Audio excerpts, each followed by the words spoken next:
बैठल हवा के माथा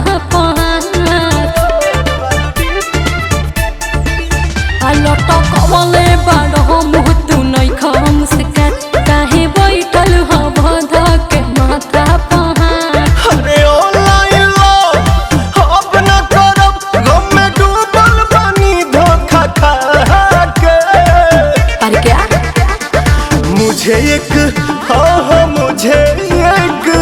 मुझे एक भौजी ने लूटा रे कुंवर वाला डीपी लगा के। मुझे एक भौजी ने लूटा रे कुंवर वाला डीपी लगा के।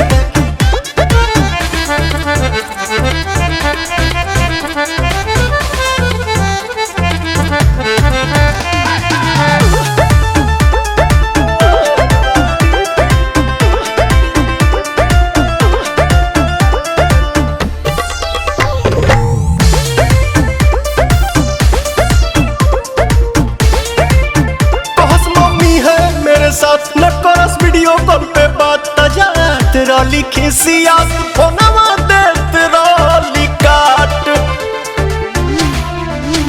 तोहरा मिलल बा तोहरे ही करनी के फल बड़ो हमके तड़ पहले तू कहले रहा छही बनल आशिक होता बड़ी तकलीफ गइली सब को जब सिखा के।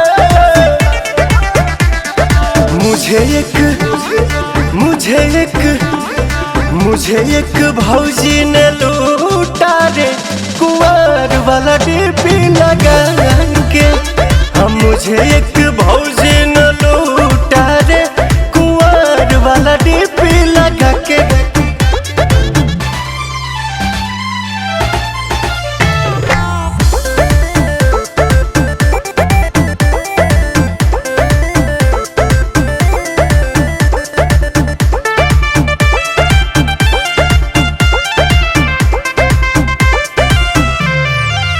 पीक में इनर के पारी बुराई कैसे करी तसैया वाला होके कैली धोखा धड़ी।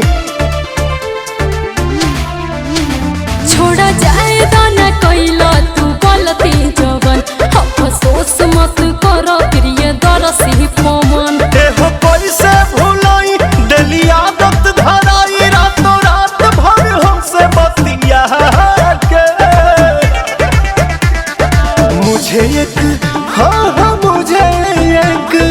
मुझे एक भौजी ने लूटा रे कुंवर वाला डीपी लगा के।